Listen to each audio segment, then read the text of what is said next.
You're listening to another Geek Pride podcast.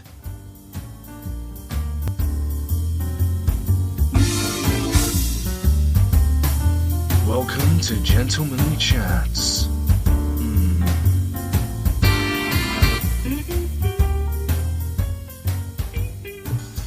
Hello and welcome to Gentlemanly Chats. I am the legendary beard, Mr. Michael Orvis, and with me, as ever, as always, being suave, and today sporting quite a siffy look. Got your little hood up. I'm dark and mysterious today. Today? No, 2016. It's a new me. You're going for dark and mysterious?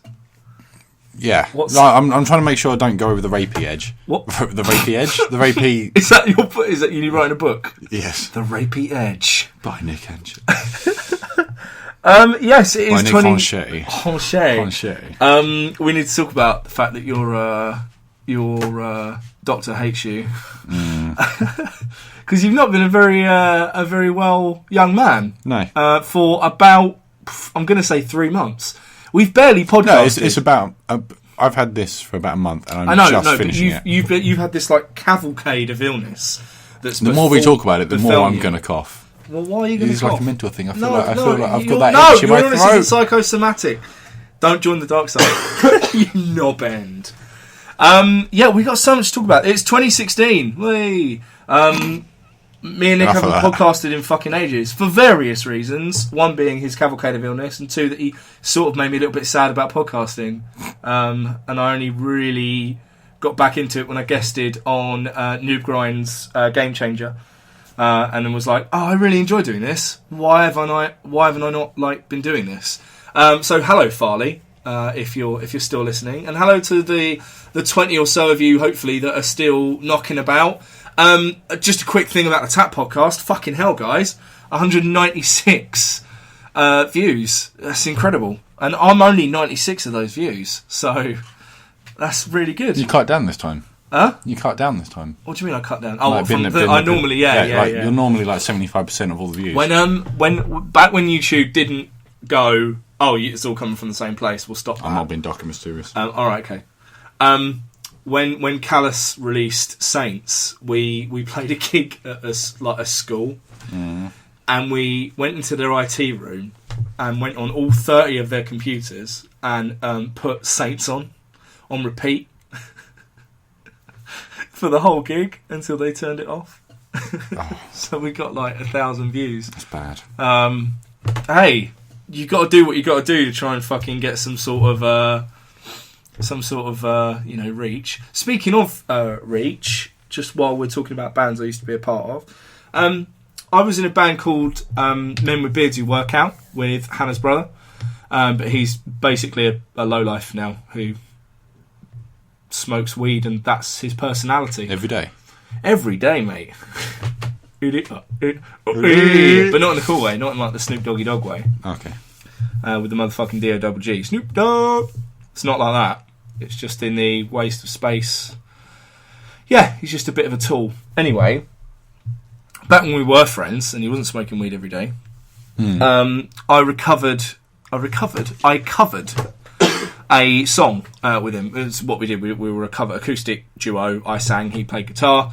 It was about kind of getting him to come out of his shell a bit and kind of, be more out there and kind of fake it till you make it confidence nonsense. Yeah. And it was working. He was getting quite well, and then he just decided, I'm not going to improve. I'm just going to be a wanker. Anyway, song I covered, I Don't Want to Set the World on Fire by the Ink Spots, has reached 18,000 views, which, that's fuck all, really, in the grand scheme of things. But for little old me, that's fucking incredible. The vast majority of YouTube videos, it's really well.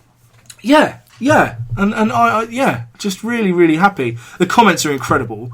Fat Jesus, Transgender The Rock, The Big Show with long hair. A lot of wrestlers. On YouTube. With their time off. Yeah, I don't know. Weird. Fake. But yeah, that's not even what I want to talk about. But we haven't spoken in so long. We have outside the podcast. You've been like, all right, Mike, do not fucking talk to me. There's no microphone. We're saving it. So yeah, I've got a whole list of shit to go through. But But first off, obviously trying to stick with the new format. Mike's likes and Nick's picks. Yeah. We need like a little thing, like a little button. Ta-da! Mike's likes and Nick's picks. You know, that kind of thing. Like a rainbow, like forming, like glitters. Yeah. Yeah. Sure. The sound of whatever. What's been your pick this week? Your first pick of 2015. 16. Oculus Rift being $600. That's your pick. You like that? It's funny. Oh, okay. That the fact they said it was going to be $350, rough ballpark figure, and went for double that, when in America you include shipping and VAT and tax, which is an extra $80. Wow. So $680 to get the whole thing, plus you need an NVIDIA GTX 980, which I looked, and the UK... Those are definitely letters. The UK price, 980 numbers. Huh? 980's numbers. Whatever. Good. You said stuff before that. Guess, shut up. The price starts at about 400 quid over here and goes to about 600, right, or 700, and you need a really expensive motherboard. So overall, it's going to cost you 1,500, I think they said, just to get Oculus Rift. It's ridiculous. And the soul of your firstborn baby. That's ridiculous. No. Hey!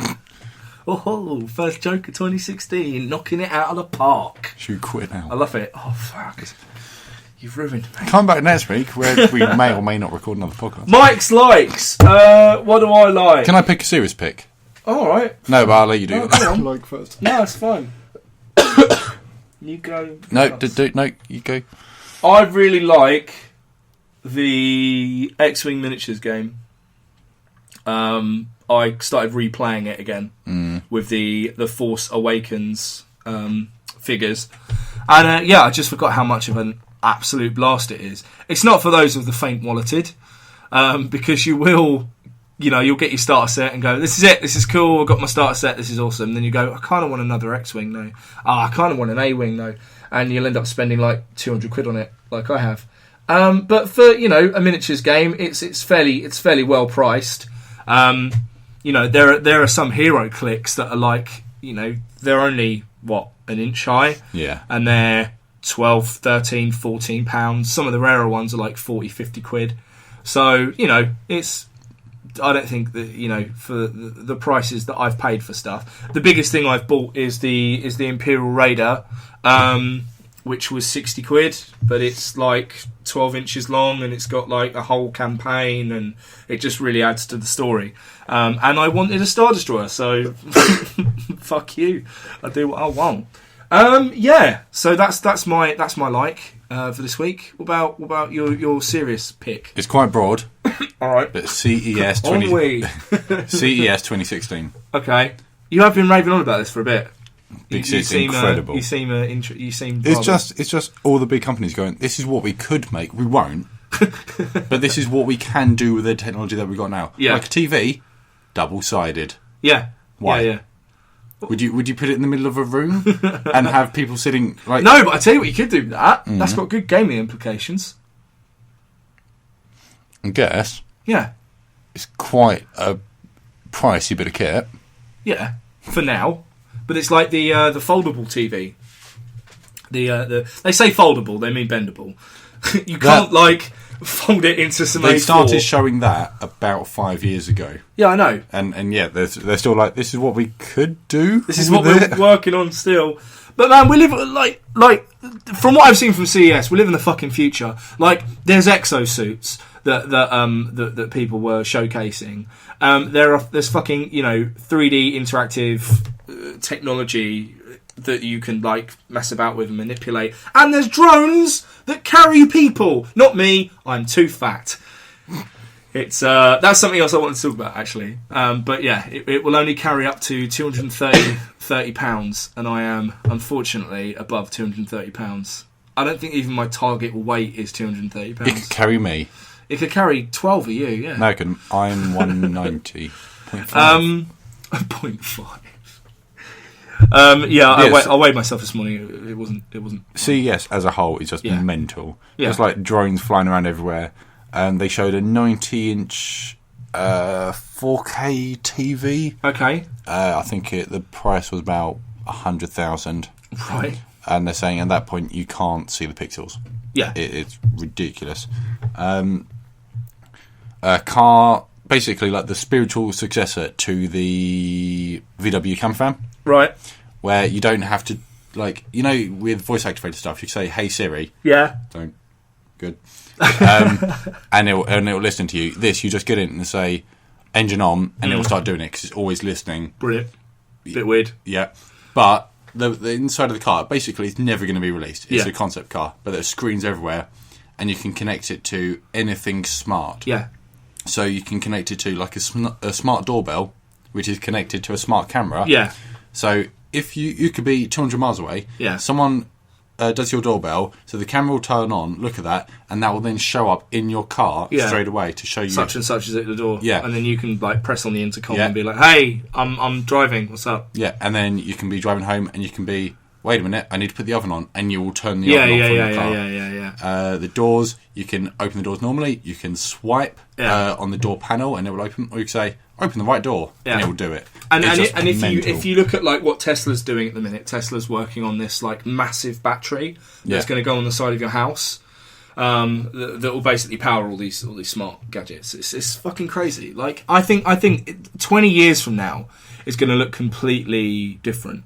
But more importantly, I want to see CES in 20 years' time. Yeah. So we know what is coming in the next 20 years. That would be mental. I shared you a video earlier today from, I can't remember the name of the Holodecks XX, who are ostensibly an interactive virtual reality pornography company. But what's really interesting, apart from hey boobs, is the technology that they're using. They're using these cameras that scan the whole of you. They take sort of high-res images of you and then recreate you photorealistically in a 3D environment. Not only that, you then are this avatar that can move and can interact. Like that's fucking incredible. That's not only the future of like porn, and as we know, like the industry will always move with porn. You know, the fact the internet got so popular was because of pornography. You know, it's incredible. Like, imagine what games are going to be like in 50 years' time. That's what I was going to say right now, because having that level of AI and graphical prowess in a game, obviously having VR, like a VR headset, and I think it's something like a 46-inch screen. Like, basically, that's what it looks like when you've got the headset on. I can't remember what that is exactly, but you've got to have such a high refresh rate. Yeah. Such a high refresh rate and such a high frame rate as well, because your body will, your mind, your head will be more forgiving with a cartoony look as opposed to a realistic one. Yeah. Because cartoony one, you know, like, this is amazing, I'm immersed. But your mind isn't saying this is real. Yeah. If it's trying to simulate real life, as soon as there's a drop in frame rate or something, your mind will go, wait a minute, that's not right. Yeah. Or there was screen tearing over there. Yeah. The next evolution, because I was listening to the Rooster Teeth podcast on this, and they're saying the next evolution, what they're already showing, is VR, but where it tracks your retinas. Yeah. So basically, I'm looking at you, you are in focus. Everything else... Not so much. Yeah. So that saves on the graphical processing. Yeah. But then obviously you need a lot more processing power because it's always tracking your eyeball. Yeah. But that's pretty interesting. And then I think that's more a gimmick, the eyeball tracking. Although there is a video of someone playing Assassin's Creed Syndicate by tracking their eyeballs. Right. And where they're looking. And also, I mean the accessibility for, say, like the disabled community, it's going to be fucking incredible. Like, I seriously think, you know, I was reading an article on, I think it was I Fucking Love Science, but there was a credible article referenced in it, so I'm more inclined to believe it. They said in about 3 years' time, we're going to be able to grow body parts in labs. Like, just grow, like, you need a fucking new kidney, we'll take a blood sample, we'll grow you your new kidney. So the rejection rate is, like, way down. I've heard that multiple times before. And you can probably Google that and go back to articles from 6 or 9 years ago. Okay. And you'll find something like that. Well, I'm excited about the future. Fuck you. Anyway, so, we're not even spoke about, like, what stuff. Fallout 4. Yeah. I need to have a discussion with you about Fallout 4. I need to explain to you what's going on in my life at the minute, right? Because my girlfriend is addicted to Fallout 4. And I've made some kind of shocking revelations about that. Because when I say addicted, you know, people go, "Oh, I'm so addicted to that game." No, like she's straight up like fucking an addict for Fallout 4. And I kind of saw this a little bit when she played Skyrim, but I've never seen it this bad. And well, I have seen it this bad, just never with her. I dated a girl when I was 16, through to about I was 15 to about 16 to about 17, for about a year and a half. Her parents were hooked on heroin, both heavily users. They use daily, and the experiences that I had with them are almost exactly the same as I'm dealing with my lady at the moment. It's crazy. If she's on that game, there's nothing else in the world. And she'll lie straight to your face about things she's done, about things she's going to do. You know, like I've come in to find what essentially looks like a crack den. This is her playing the game covered in like fucking Dorito dust and fucking pop knocked over, and the cat's fucking eating something on the floor, and they both look up at me like.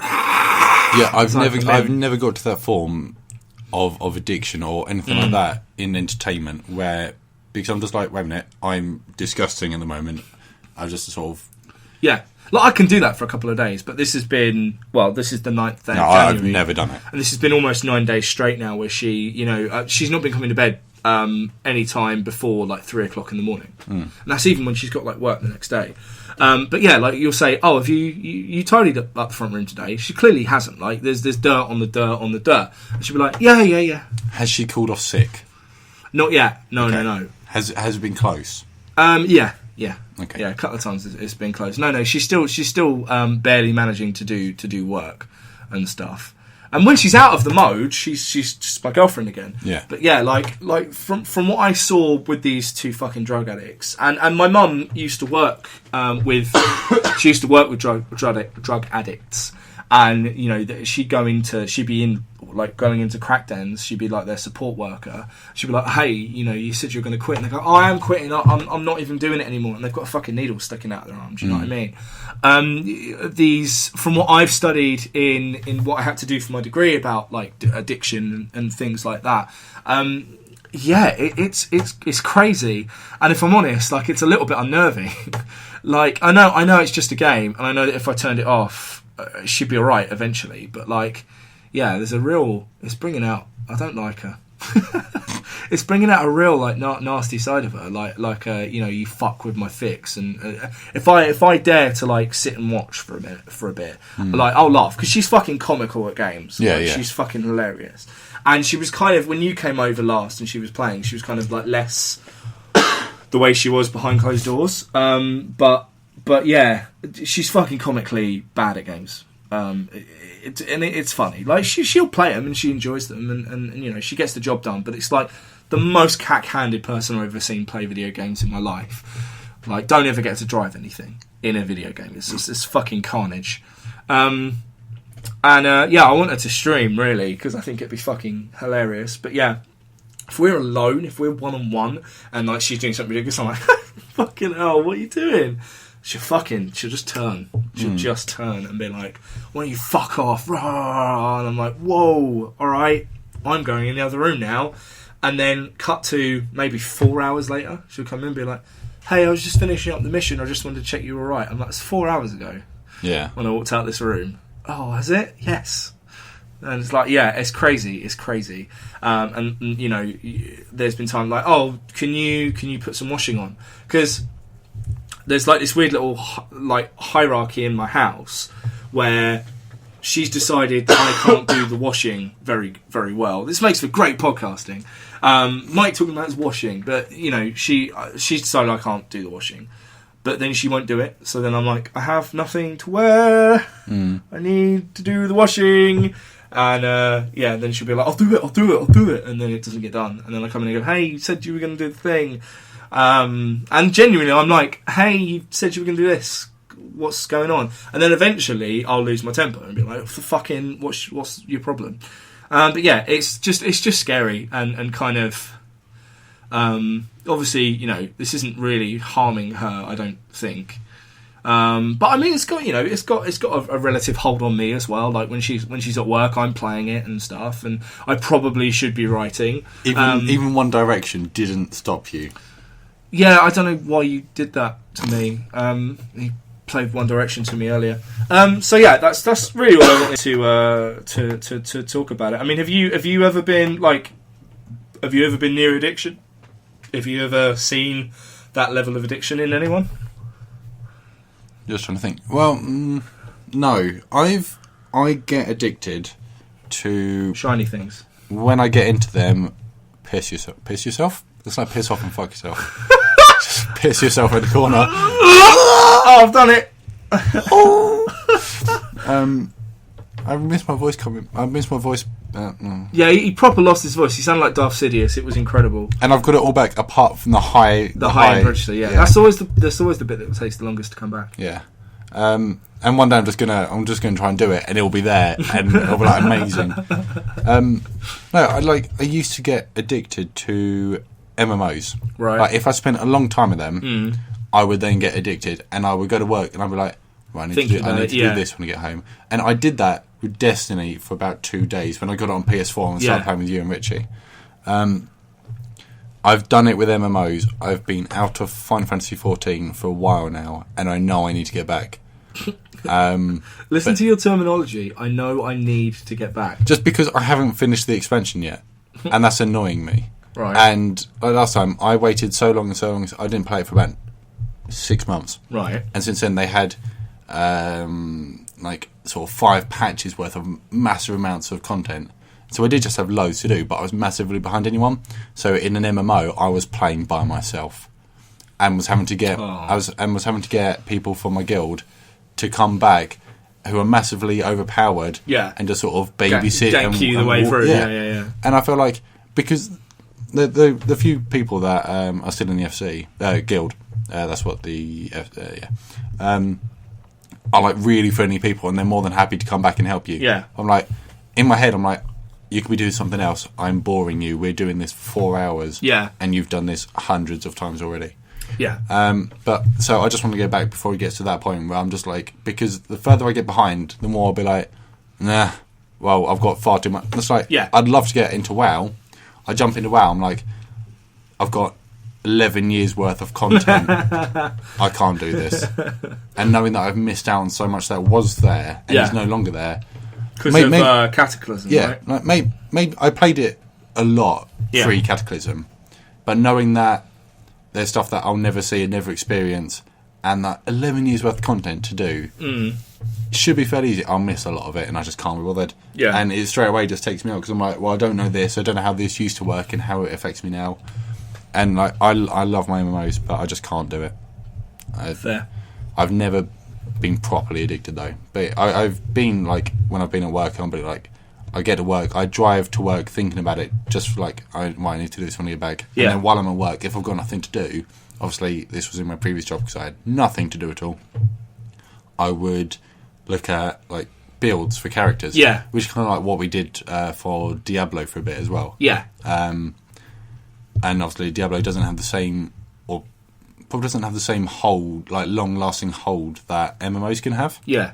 I guess it can for the loot aspect, but yeah, no, I've never been properly addicted to it. Right. If I really like a game that isn't an MMO, like for example the Naruto games, I will play it, complete it 100%, and then enjoy it for its multiplayer for the next year. Yeah.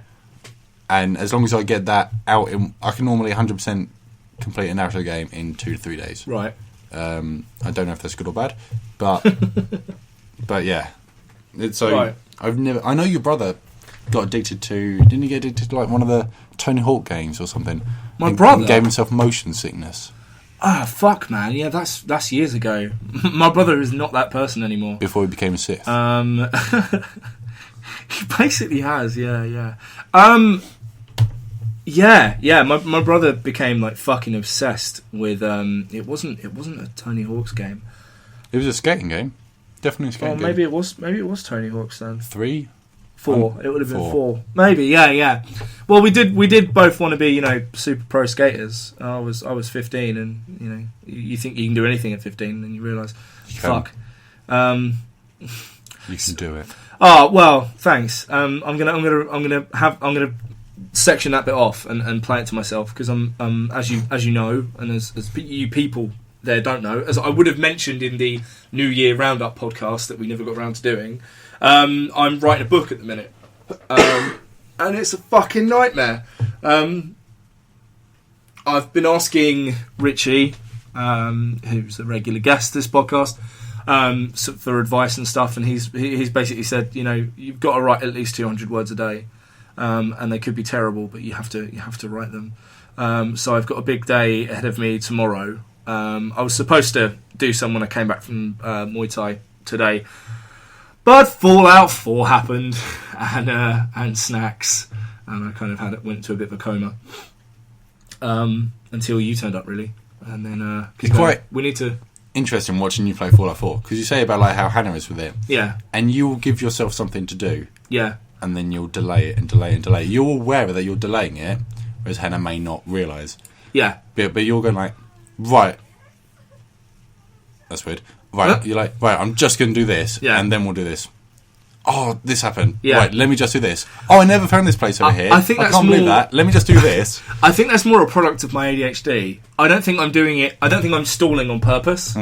I wouldn't say that I'm like, I don't want to fucking get off. You know, and you're like, we really should be doing this. No, I've got to do this thing. Yeah. But unfortunately, the great tangent beast, especially when I'm not like between the hours of between like Monday and Friday, I'm pretty focused. If you catch me after work, especially because my job's like super, you got to be super fucking organised all the time. I'm like, Nick, we're doing this thing, and then we're doing this thing, and doing this thing, and it's actually been to the detriment of a few of my friends because, like, I'll say, hey, can we hang out on like Thursday? And we'll be like, cool, and then I'll get there and be like, right, let's record a podcast, or right, let's record a video, or let's do this, or let's do that, and they're like, I just thought we were hanging out, and I'm like, but I need to do a thing now because in my brain I've said I'm going to do a thing. And yeah, that's my own sort of crazy work ethic. But I don't feel. I feel kind of guilty because of Fallout 4 and various other things. Overeating and I guess it could just all be fucking my diet at the moment. But I just feel like a bit of a failure. I don't feel like I'm working hard enough. I don't feel like this book, for example. I want to be by like the end of Monday. I want to be at about 10,000 words. I don't think I'm going to get there unless I really slog it out. I'm currently sat at 4,500. So if I have a really good slog tomorrow... just don't play Fallout. I know, but it's a this is the thing. It's like it's a whole Sunday and Hannah's going to be at work. I'm like, fuck.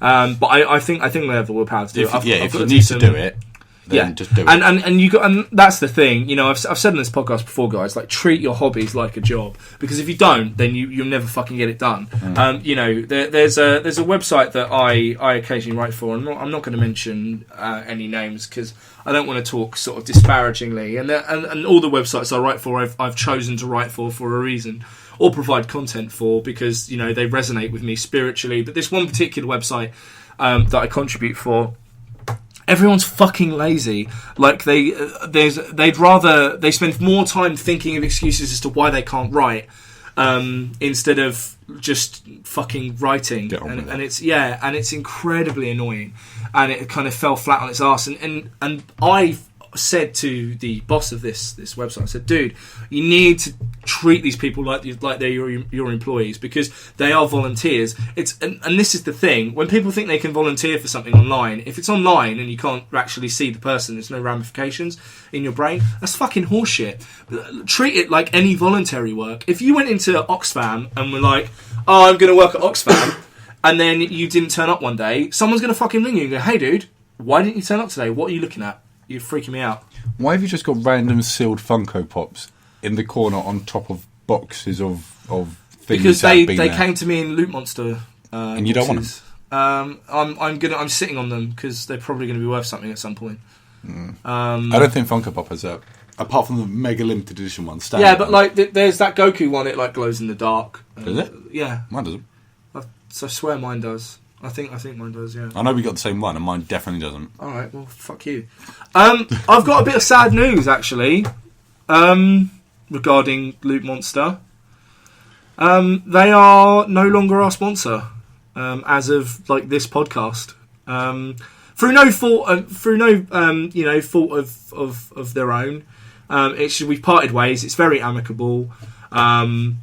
It's not a cost issue. It's just that the what can I say that's not gonna. I don't want to. I'm not under NDA or anything, but I don't want to. It's past ownership. All right. Okay. Sure. All right.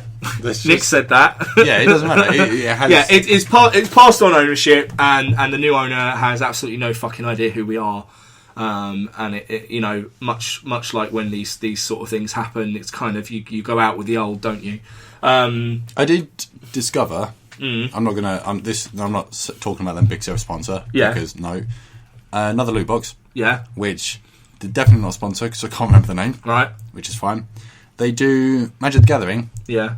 Or Pokemon cards. Oh, that was the one you reviewed. Yeah, and for Geek Pride. Yeah. Yeah. And there's one coming for Noob Grind on Monday. Oh, cool. And they're going to start opening up to other cards. Like I know. I said like it'll be cool because at some point last year I got really into Yu-Gi-Oh again. Like, did you? Yeah, for like 3 months. I don't remember that at all. I did. I massively I was like, why'd you hide that from me? I didn't. I did tell you.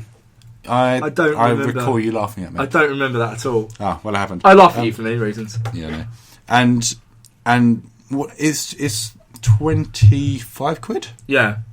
And they send you about 45 quid worth of content. Right. But what they do as well, which I really like, they give you a piece of paper in it, which breaks down everything that's in the box and how much it costs. Yeah. So you know, like, this, if I got this in a shop, this would have cost me X amount. Oh, cool. And like with most loot boxes, sometimes they're a really good month, sometimes they're a mediocre months. Yeah. Like December for them, November for them was like a full double deck, like one of the special edition Pokemon ones, which is like 2 decks in one. Great for new people starting out because you could play with you and a buddy. Yeah. And then December box was 12 booster packs, which is great. My first, because I decided to get Pokemon because my younger brother just got Pokemon cards. Yeah. And it's been teaching me how to play it. And then I found out that he's teaching me completely wrong. He's cheating, as little kids do. It was beautiful. I saw him and his friend playing Pokemon cards. And just watching them while they were doing it, they're like, oh, look at the one I just drew. I drew the Mega Evolution of Gardevoir. And you're like, right, okay. I just saw you put that from your graveyard back into your hand. So, nice try. And just seeing them, like, slyly move things around and look at their deck and go, oh, okay. And put that on top. Just seemed like knowing that I used to do that as well. Little shitbags. Yeah. But it was quite... But I've... Obviously, everyone liked Pokemon cards. I definitely have never done that in Magic. No way. I know you have. I know you have and all. I haven't. I just normally beat you. I beat you once. You did beat me that one time, yeah. With your ridiculous control deck that just had me not doing anything for an hour. Yeah, you're a knob. Yeah, cool. But basically, wrap it all up. Yeah. I like... Because you don't get a lot... Most loot boxes are the same. Mm. Everyone knows about the Funko Pop fad. Yeah. I'm not getting into Funko Pop, but I like them. Okay. I won't ever go and buy myself one, I don't think. Right. But I do quite like them. But it's like that, a T-shirt, some goodies, like edible goodies, and because we're basing it around this theme, maybe like memorabilia for like Dragon Ball Z or Star Wars, for example, for December. This is something that hasn't been done before, I don't think. Or hasn't the card thing. Hasn't been done very well in the past. And I think there's 2 people that started this, right? And they've been going for like 6 months, right? And they're just gaining traction, and it's quite interesting to see where they'll be up soon. But yeah, I looked at Loot Crate, and it says like you spend 25 quid, and what you get from looking at unboxing videos, you really don't get a lot. You just get tat. You know the guy that he's has a character on YouTube, which is like he's quite an angry. The fat dude. Yeah. He was sponsored by Loot Crate, and he opened one of their boxes, and it was like a zombie one for like October 2014. It would have been, and it was like had a Dead Rising 3 chainsaw pen, right, a Funko Pop, and a couple of Magic the Gathering cards, right, like packs, and that was it. I was like, for £25, or that would have been like $30, $35. That's really not a lot. No, not at all. Like here's a trivial pen that I've got a guitar one in my car. I've never used it. Yeah. But yeah, it's just I don't know if Loot Crate's worth it or not. Right. Okay. And Loot Crate's like the big, like the most well-known, profitable one that ships worldwide and all that jazz. Yeah. I wish I had a really cool segue to move this on, but I don't. Ted, tell me what it is, and I'll think of a segue. Oh, okay. Well, there's Loot Crate too. For the last 15 minutes of the podcast, I like to talk about like what you'd like to get out of this year, but we're not there yet. So I want to talk about something that's been kind of pissing me off for a while now. Jamie fucking Johnson. I'm not segueing. Yeah, go on then. Speaking of disappointments, in a box, loser of The Voice, and general or third winner wanker, Jamie Johnson, he's doing this project to build. He's building like a music studio and rehearsal studio, right? Oh, what a bad guy. Well, see, this is the thing, right? If you know that the intention behind something is bad, but a good thing comes of it, is that okay? Yes. Or like all reversed? Yeah, because if someone did something good for a bad reason. Because he's building a facility or renovating a facility to be used by the masses to create music, create entertainment, but the ethos behind that place is going to be, you can do it just like I did. Don't practice. Don't fucking, work hard. You're just going to have an inherent, like, you be all right. Doesn't matter. And go for all this fabrication and bullshit. Whereas, like, there are plenty of practice spaces in Medway. Plenty of practice spaces that you can just go to. You need to spend money, but as far as I'm concerned, you do need to spend money. But to me, that is a place that I will use for me and my craft. I will not. I have you got something to tell me? This is incredible. I'm going to be a YouTube ukulele player. I am Skrillex. All right, fair enough. Are you Dead Mouse? I am.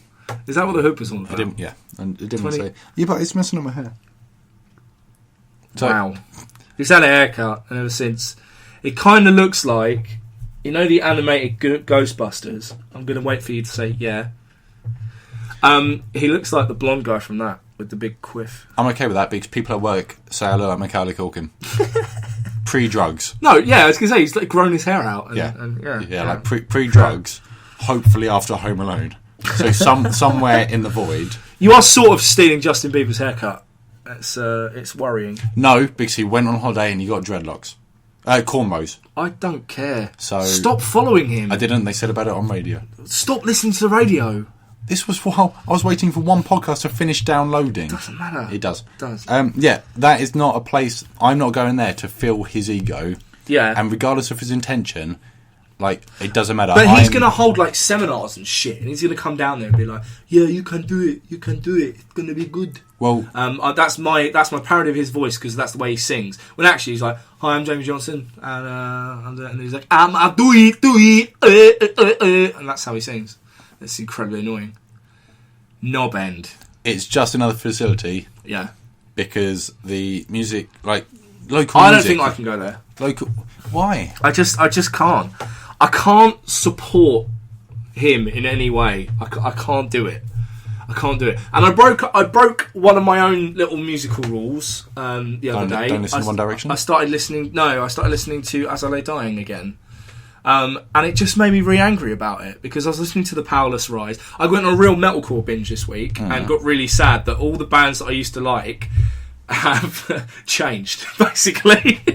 from 5 years ago, all the bands that I was listening to, in fact, like fucking 4 years ago, all their subsequent albums have either been lighter or they've like completely changed the direction they're going in, and I'm like, fuck, like, why does no one remember what metalcore's about? It's like, it's about these soaring fucking vocals, but then you need the heavy, and modern metalcore doesn't have the heavy, or if it does, it's like this horrible deathcore nonsense.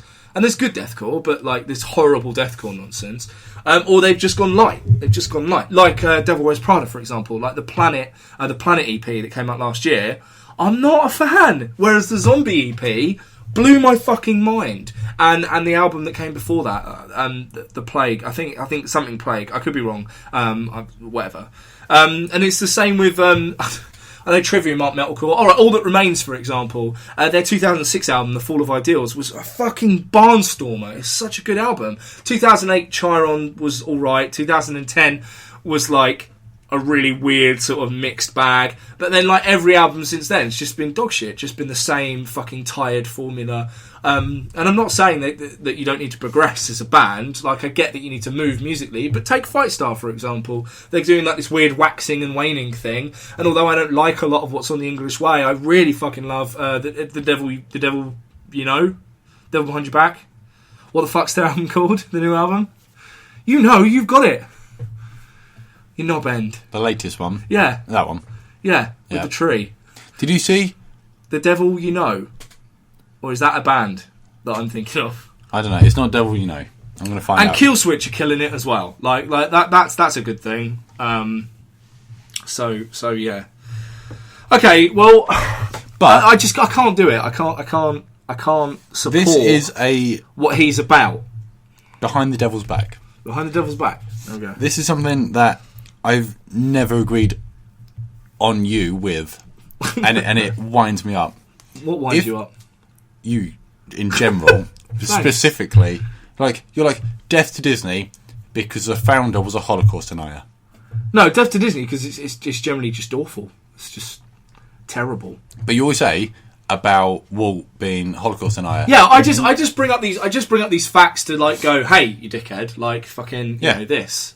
You know, the people we need to look at the human beings behind the creations, because if you did that, you would never like anything in your life. Well, unfortunately, when it's as and when I find out stuff, I can't separate art from artist. I can't do it because I don't think that's right. Because art is a little section of who you are, and I bet there's people. In fact, I know there's people, right, who've listened to my music, my band, my solo project and stuff. Then we had a falling out. They don't listen to my stuff anymore. Right? Because you can't separate art from artists. But when it comes to a massive organisation... Yeah. And, say, a movie, one person or a section of, say, 10 or 20 or 50, depending on how big the project is, could have beat women, could be murderers, could be rapists, could be whatever is worse than that. The whole project does not reflect that small cult when it could be a 600-man project. Right. Look at, say, Assassin's Creed. Right. As a really broad thing, because they specify saying broad... Everyone held hands and prayed over all the holy religions, books. And now in Syndicate they say about different gender identities as well. Yeah. Because they've got a transgender character in Unity. Oh, right. Okay. Syndicate. Right. Something like 1,200 people worked on that. Yeah. Like, out of those 1,200 people, not everyone's a good guy. No, but I get that. And if the forerunners of that project, if I found out that they've done some abhorrent things, I'd be like, that fucking sucks. If it's just some random fucking animator, then I'd be like, alright, fucking whatever. There's plenty of Disney animators that are arseholes, but there are also plenty of Disney animators that are fucking I look at everything good guys. Arty as a culmination of everyone's, like, years, like hundreds and hundreds of years worth of man hours, or woman hours if you want to be that specific as well, or I don't know how PC you want to be. I've just, like, out of the tiny cut of that, some people are dickheads. Absolutely. But I'm aware of that. It's completely okay. No, but it's not okay. No, it's not okay that those few people are dickheads. Yeah. But the thing that I'm enjoying now does not reflect, is not because of that. But money, in the words of Spinal Tap, money walks and bullshit walks. Money talks and bullshit walks. So if I support a thing that person is affiliated with, I'm lining their pockets. That's the truth of the matter. And there are very few ways that we can protest now, you know. And if you start taking it to the internet, you just get called a fucking dissenter, right? So the only way I can go, fuck you, Jamie Johnson. You're promoting an unrealistic, fucking joke and lie of how to make it in the music industry. The only way I can do that is talking about it online, in which then everyone goes, "Oh, leave him alone. He's nice. He's nice." And it's like, you're a fucking idiot. And voting with my wallet. I can't go there. As I lay dying, the lead singer tried to fucking murder his wife after... He's the guy who wrote all the lyrics. He's the guy that fucking crafted the songs. You know, he fucking went, you know, stand on conviction and you will walk alone. It seems our problems solve ourselves when we look beyond our suffering. You know, endless, countless fucking lines. And then for him to just be like, oh yeah, no, I'm going to abuse my body, do a load of fucking steroids... because I want to get buff, get the roid rage, do a concoction of other drugs, and try to murder my wife. I can't listen to him I'm going to do a flip and agree with you. Do it. I want to see you flip. That was his flip. Yep. Incredible. For when a band, say, for example, 4 or 5 people, when, to say the singer, obviously he's writing the lyrics. Obviously he may not be writing the lyrics. I'm fairly certain he was. Okay. But and... This is what I thought as well, Ian Watkins. Oh, yeah. I still, bear with me, enjoy Lost Prophets music. Okay. And then I think about the meaning behind the song. Yeah. If I can't find anything bad, if I'm really looking deep into it, then okay. The video for Town Called Hypocrisy still creeps me out. Yeah. Knowing what he was doing. Yeah. Now. But I guess when it's a smaller project and you know, like, that person is in charge of this and that is what I'm listening to, and now that I know this, then okay. But for the bigger projects, like Steve Jobs was apparently a complete dickhead. Was he? Yeah. And of all the money he made, and even naming this was on Reddit the other day, which is why it brings it straight to the top of my head. Yeah. Naming a computer after his daughter only ever paid $500 a month in childcare. Right. For as long as she was alive. Right. He was alive. Whereas other people were forced to pay, like, other famous people were forced to pay hundreds or tens of thousands because it was a percentage of their earnings. Yeah. And he was quite an aggressive businessman and person in general. Yeah.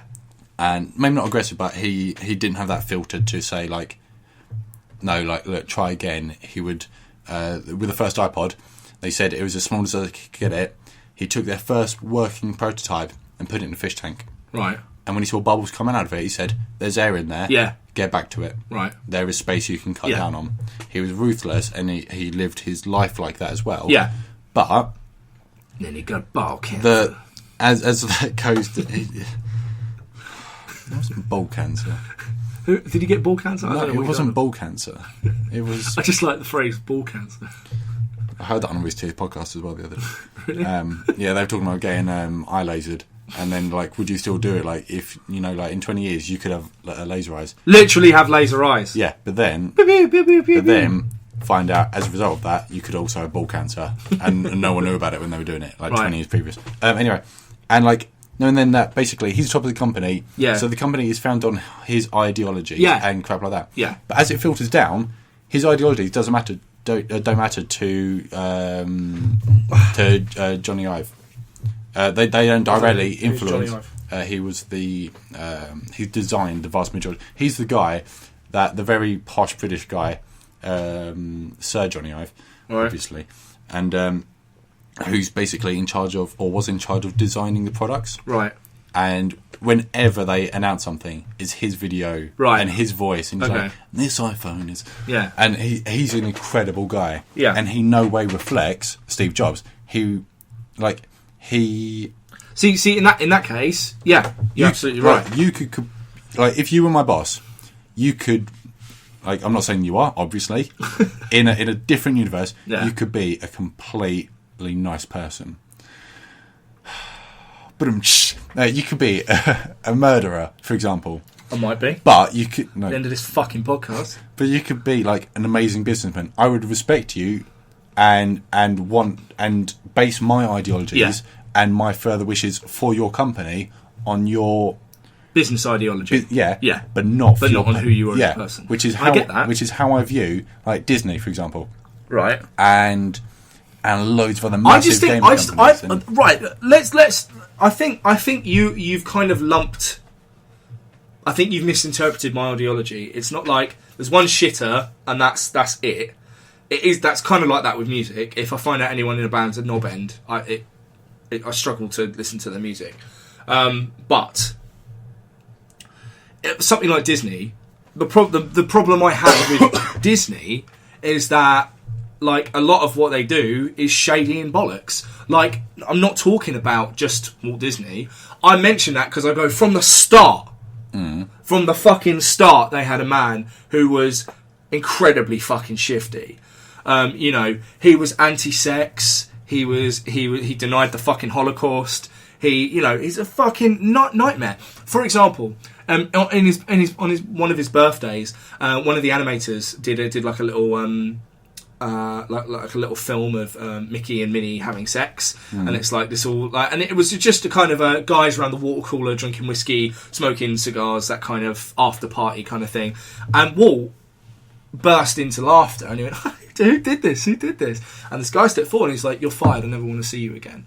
It's that kind of like psychopathy where he's just like, he was pretending the whole time, and then then you see that dark undercurrent, and it was there was fraternising going on at the studio. They'd both get fired and they'd never work again because Disney was such a powerful figure. He could just go, hey, everyone else, don't hire these people, and then you've killed them. Walt Disney employees. Let's bring it into the present day. Yeah. In a podcast called Harmontown, as some of you might know, one of my big figures is Dan Harmon. He's a writer, if you don't know. Check out Harmontown, he's funnier than we are. There was a Walt Disney employee, she works at Disney World. And basically, and there's been a Cracked articles about this as well, because Crack love to fucking shit on the mouse, it's hilarious. What happens is they're paid just about enough to keep them alive, but their housing's basically kind of catered for by Disney. And their food is kind of catered for by Disney. But what that means is they're paid so low a wage, they can never, when they're in, they can't really save up enough money to leave. Yeah. So you have to just go and find another job. You have to leave and find another job. You're not left with a lot of money, and that puts a lot of pressure on people.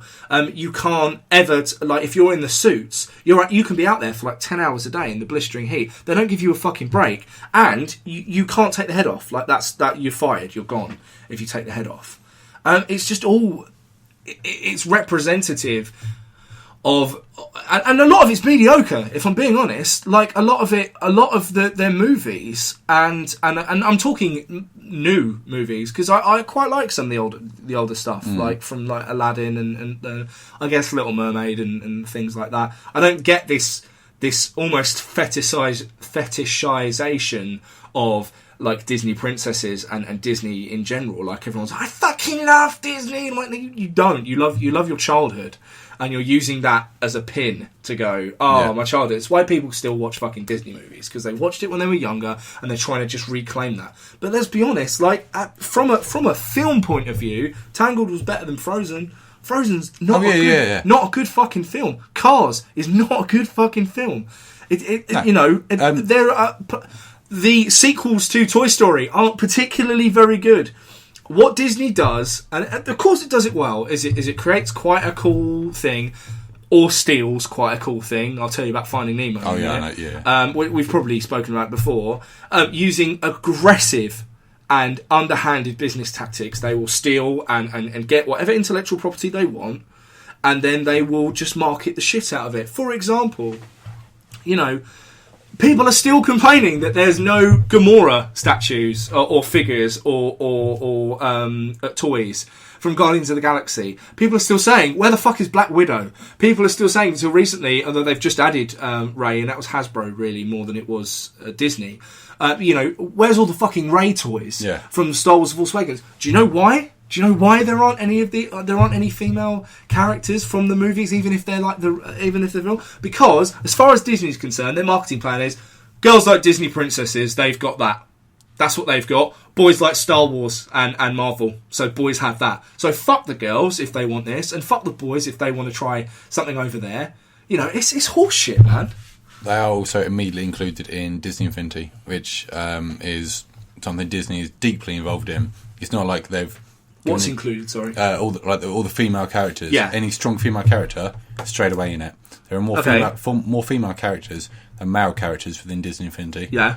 I just want to point out, yeah, it's way cheaper to create a digital profile of someone than it is to actually manufacture the plastic and the design. Oh, yeah, no, I'm saying like the toys as well. Right, okay. Because that's not something that Disney went like, Game Studio X, make this for us, and we'll put our name on it. It's something that Disney Interactive Studios did. Okay. I know Disney, when you said about their wages and stuff, I do also know, like, previous to that, if someone works for Disney and they want to go into further education, Disney will completely pay for it. That's almost like a right with most big companies. Dude. No, but they also do it prior to work. Like if you're in education, and you want to work with Disney, they'll be like, right, okay, they'll pay off the rest of you. They'll do that, and they'll say, we'll give you these hours, but if this job affects your learning, we'll reduce the amount of hours, because we do not want our job to affect your learning and your future development. And then obviously, if you need any additional training in your job, or any if you ever want to go to a different job, you basically go to the Disney University, or Disney College, or whatever they call it. And just imagine the fucking mouse giving a lecture. It's actually like Fantasia, like walking brooms and all that. So there's no talking; it's just music, and you're like, what's going on? But they will. This isn't economics. They will do it under the guise of like making sure that your entertainment is like, obviously it depends your view on Disney anyway, whether you see that as cynical and like, they're punishing you for not doing well, or my entertainment is their utmost priority and the job comes second. Yeah. Regardless of what you do, they could replace you in a second. Yeah, exactly. So I think that the fact that they give you less hours and hope that you can achieve more from that. Yeah. I believe that they still pay you like a half wage for the things that you should have been doing, but they want to make sure that your development and your career development is as good as it can be. Disney are very good at pretending, or at least they've got a very good face.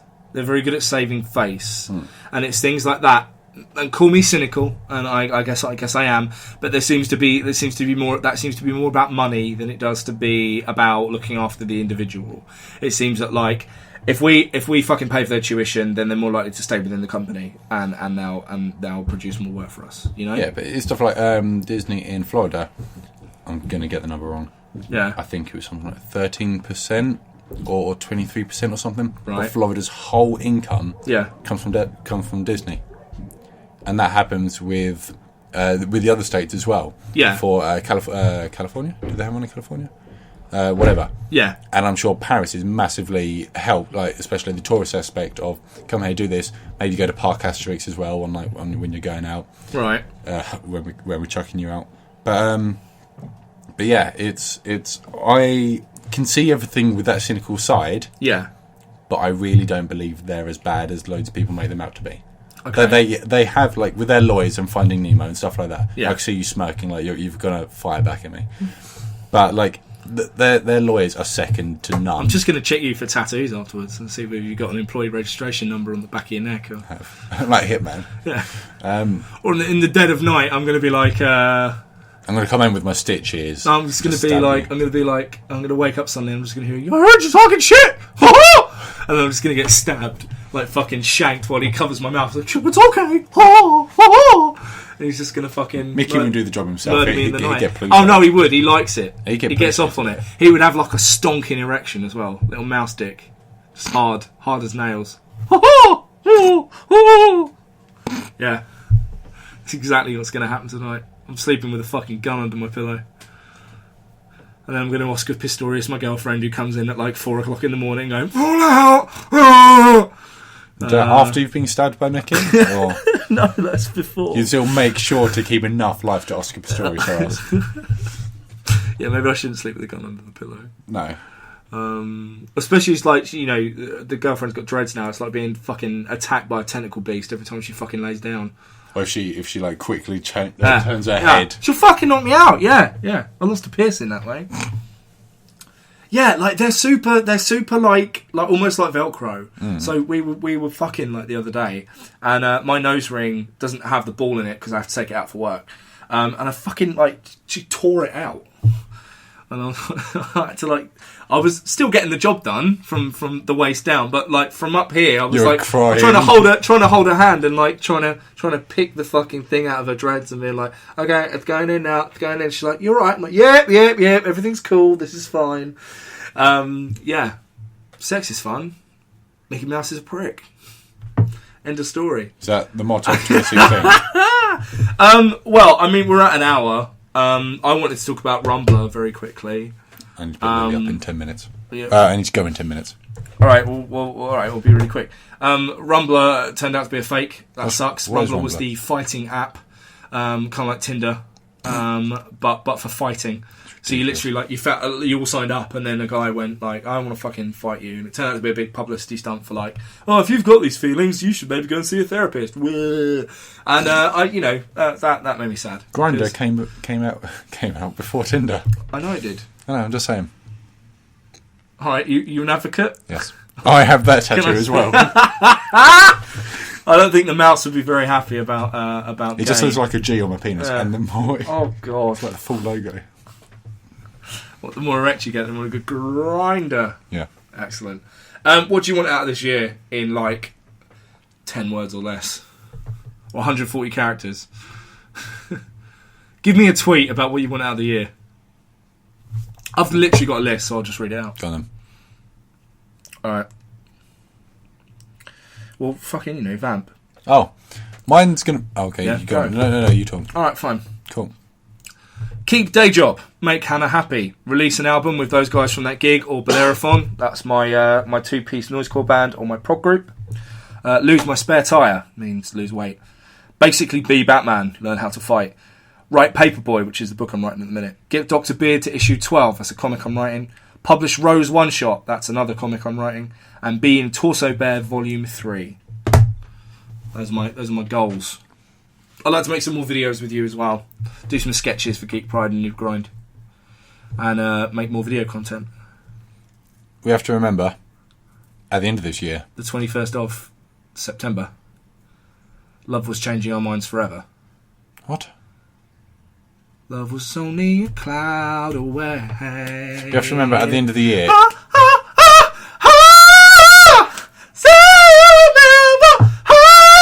Come on, hit me. I can't get high. No, you're not. I have to remember to go back at the end of 2016 and make ourselves depressed and look at how many things we achieved of our lists. All right, good. Mine's going to be to get physically fit. Yeah. Not mentally fit. Not mentally fit. That's no. Lost cause. To become a gym rat. Got it. To be a lot better with my money. Right. To do a lot more for Noob Grind. Right. Videos and editing and writing and stuff. Yeah. Mine are quite vague. More spooning, me and you. We are going to. Do we need to book spoons? Oh, yeah. Should have done that the other day.